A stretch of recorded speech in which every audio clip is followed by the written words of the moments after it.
What's up, guys? Welcome to the Kind of Funny Gamescast for the Bethesda E3 2017 press conference analysis. I'm Tim Gettys, joined by one of the coolest dudes in video games, Greg Miller, and joining me to my beautiful left is Candy Andy himself, Andy Cortez. Now, is he beautiful or is just your left beautiful?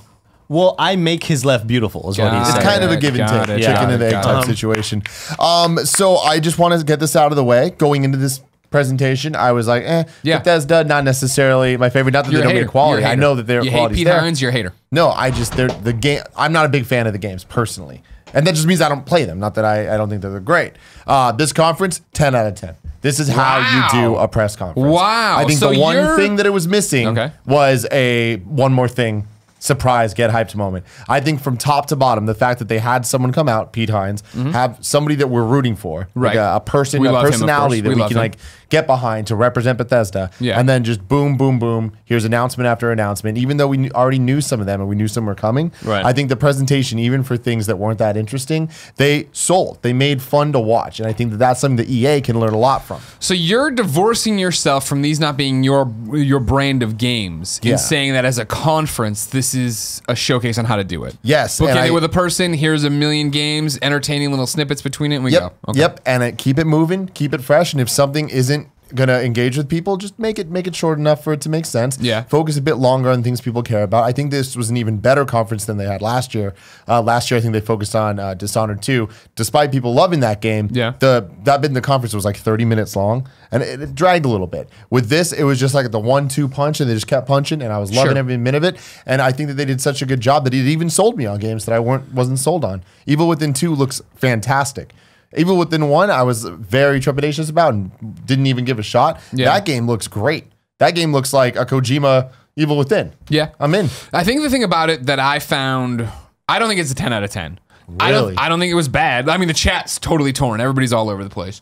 I think it was a great conference, and I definitely think it was, here's how you do it. I just feel this is one of the ones where it was spoiled in a way. Like, even when they put up the 2 new IPs, right? We're all like, oh, Evil Within, Wolfenstein. You know what I mean? I would have rather there been, we don't know what those are going to be. We don't know what we're going to get. Now, Wolfenstein 2, New Colossus, that trailer was awesome. I totally went from, I played Wolfenstein. I know how much people like it. I played not even half of it. I don't know. I played the beginning section, beyond that, and it just fell out of it, whatever. The whole trailer they did of like, we're in America, there's the KKK, here are Nazis, and you're not Army Man, BJ, you are renegade soldier, let's get together the group. The group seems super cool. Exactly. Awesome. When they gathered on the table, everybody had a personality. It was like a heist movie where you can see how everybody's going to be fun, and I'm like, that's a group I want to hang out with. That is a first-person shooter I want to play. Absolutely, yeah. So Wolfenstein, for me, one thing that I really enjoyed about it was that you can tell the visual difference between the first one and this one that they're showing us right now. Now, obviously, this is probably souped up running on a PC at ultra settings or whatever, but the first one, you could tell they made it knowing that it was going to be on PS3 and Xbox 360, where this one just looks fucking phenomenal. The lighting, the character models, even when like that one Nazi who's there at the bar talking to you know, who has to order the milkshake. You know, the textures on his uniform look so fucking awesome. I liked part 1. I didn't beat all of it. I didn't beat the game, but I did enjoy part 1. Well, see, that was my thing for playing through the first. I've talked about all the time with story horror and everything else. I just fell out of love with it early on, right? Like, I felt like I got in there. All right, cool. I'm in a coma after this. All right, but it was like when I had to watch my dudes die or whatever. I was like, that's intense. But then getting out of it, it was just like, all right, I'm losing the plot of why I care about this and what I'm doing and where I'm going with it. Whereas this one, all right, cool. Let's try to do this Mass Effect 2, get the team together. Get the team together and, you know, stop this in America. I'm like, all right, I can get down with that. I can get down Absolutely. With that. Man, yeah. I think that they did such a good job of starting off the conference, mentioning that they got a little something everywhere from mobile to Switch to the main consoles and PC, ending the conference saying all this stuff available this year.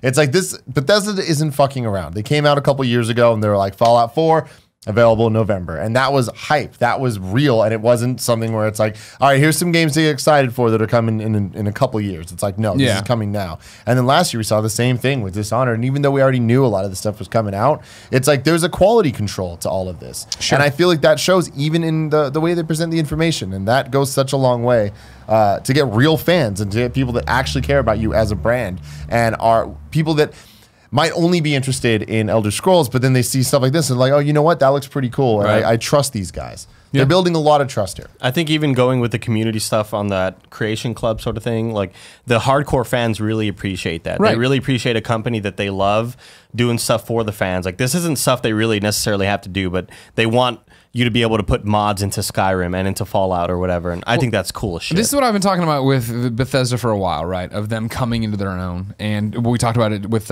Pete on the Gamescast here, you know what I mean? And the fact that they, I think, slowly started doing the thing where they were separating themselves. And then this year, in the past calendar years, the whole review policy and being more outspoken and Pete coming on these shows and not mincing words about what he is, they're allowing themselves to be Bethesda and have that mean something, if that makes sense. You know what I mean? Like you look at like an Activision and their corporation, that's what it is. This is the line. We're making money. We're doing this. Whereas Bethesda is like, let's open our conference with our kids.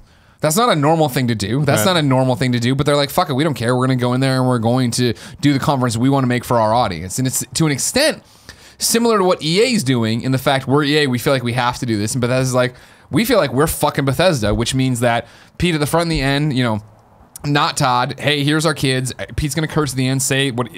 When I was on the Gamescast, I said something fucking crazy was coming. That's it. This woman pregnant with twins, killing people.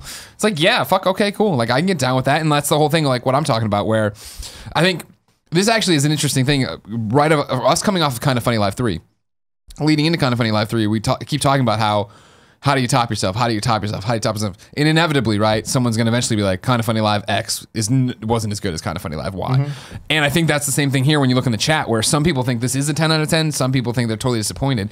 I just think that from a DNA level, they nailed it so well of like, hey, here's a 40-minute press conference. There is no fat on this. We're not going to come out there and stumble through shit, have people whose teleprompter break and it all goes, Absolutely. These are the games. This is what we have. And then so Rowdy Thunder 124 in the chat says, I think Tim's 10 out of 10 is more because of the presentation versus the announcement. Yeah. And here's some cool games you'll get this year. Let's get out. Mm-hmm. Absolutely. Yeah, but I also think that they nailed how they announced these games. Like not just the presentation of it, but the trailers and stuff made these games look exciting and made all of it feel like one cohesive whole in a way that all of this looks equally exciting. I mean, obviously there's things that are the smaller things like Elder Scrolls, the Legend card game, or Elder Scrolls Online. But I mean, starting off with Doom VR and Fallout VR, like last year they kind of mentioned it, but this year showing it, coming out this year, those look like two very different experiences. They look like real VR experiences, which is something we're not seeing enough of these days on the VR front. So that's exciting. And then ending it with two real games, Evil Within 2 and Wolfenstein 2. Dishonored DLC coming out September 15th. That's which I guess soon. Reading the chat, because we're not Dishonored people, that character's from Dishonored 1 is what it seemed like. Maybe people, and that's what a few. We didn't have that many Dishonored fans in our chat either. Ones that were there seemed to be flipping out and making reference to it. And then also in there, the Skyrim on Switch, still no release date, which I think is a little bit weird. But the Link Amiibo stuff, that's cool. That's above and beyond what I expected them to do. Yeah. So I don't know. I think they did a good job of showcasing what they have, and they have a lot, and it's a lot for everybody. Yeah, I do. She's the boat lady from Dishonored 2. Thank you. It was essentially intro video with the kids, Pete Hines, and a Nintendo Direct, and then Pete Hines at the end to cap it off. Like that shit is that they did such a good job with that. 40 I totally minutes, agree. man. Yeah. Yeah, it's one of those, like, we didn't have time to get bored with anything, if that makes sense. Yeah. And especially the way they paced it out when you look at this, right? Where I think they know that, okay, cool, like, Elder Scrolls Online is going to appeal to somebody, right? But we'll put it after the VR games. And then Creation Club brings you back if you're a Skyrim or Fallout 4 Bethesda fan. Or Elder Scrolls Legends, okay, but then here's Skyrim Switch, which the Link Amiibo, that looks fucking awesome. Yeah. I'm going to use that for sure. The motion controls, I won't touch with the fucking 20-foot pole. No, thank you. And then it's Dishonored DLC. Then we put in Quake World Championship. Then it's Evil Within 2. Then it's Wolfenstein 2. But I also like that they started it not only with the kids, but also the hype montage showing their successes over even just the last year. Looking at Prey, looking at Doom, looking at Dishonored. It's like Bethesda really has something special going for them. And like I am just very, very, very impressed by They did a great job. Pete, before on the pre-show, we called Pete Hines 8 minutes before he was going to go on stage. Said, don't fuck it up. You didn't fuck it up, Pete. You had a great conference. That was a really good one. You got him, Pete. Yeah, you got him. And I can't believe I'm excited for Wolfenstein 2.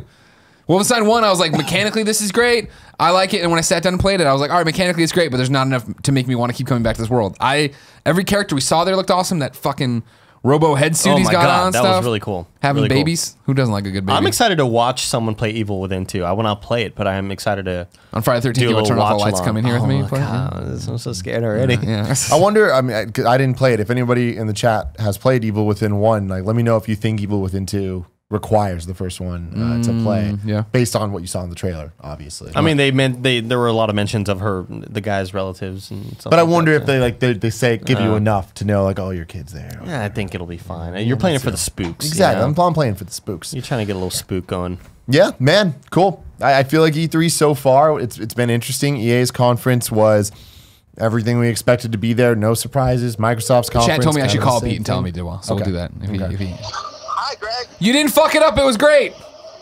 I did okay. It was great. Really good job, man. Did you enjoy it? Yeah, we had a great time. We're live right now with our post show. Everyone at the table here thinks you did a great job. Awesome. Well, thank you guys very much. All right, go drink. I'm going to do that for sure. All right, bye. What a fucking I cool miss that guy. man. What a Looking cool forward to seeing him guy. tomorrow. God. What a great human being. I very happy with this. Me too. I hope that the rest of the conferences are. Everybody as can tight learn as from this. Everybody can learn from this. Imagine Ubisoft's conference if it was this tight. Yeah. You know? Yeah, There's yeah. no chance in hell. No chance. EA kicking it to the dude down there with the club and See, but that's what I'm saying though. When it comes to EA, right? There's all the sports games, and we talked about this where it's like we understand they need to talk about Madden, we understand they need to talk about NBA Live and all of the different games that they have. You got to cover your bases, mainstream it up. Yeah, but do it like this. Do it in a way that it's just all right. Here's what actually matters, and here's a way to make it sound exciting to people that aren't necessarily interested, and keep moving through it. For the record, Josh A3099 says yes, it's required to play Evil Within 1. Okay. Okay. Well, interesting. we'll see then. Well, Thrash Life says Evil Within was fun with a nonsense story. Okay. If it's nonsense, then maybe I can just jump into 2. Read the synopsis online. Yep. Rusty on the Rage Wikipedia. Rusty Rages regularly says you need to play one. So Okay. it seems like you got to play one. Well, you guys have anything else to add to this? I'm good. I do notice Elder Squirrels tie-in. See, that might be the nut that they left us All for right, next that's year. enough of that shit. Man, incredible. We'll see you guys tomorrow. We'll be back on twitch.tv/kindoffunnygames at 12:30 Pacific time for the Ubisoft pre-show. Or else you can stay and wait, and we're going to do a whole bunch more just reaction videos to trailers and stuff. You know can that. find those on youtube.com/kindoffunnygames. 2:30 Central Time, because that's what matters. That shit don't 30 matter. minutes before every conference, watch alongs, then a post show afterwards, no matter what time zone you're in. Bye.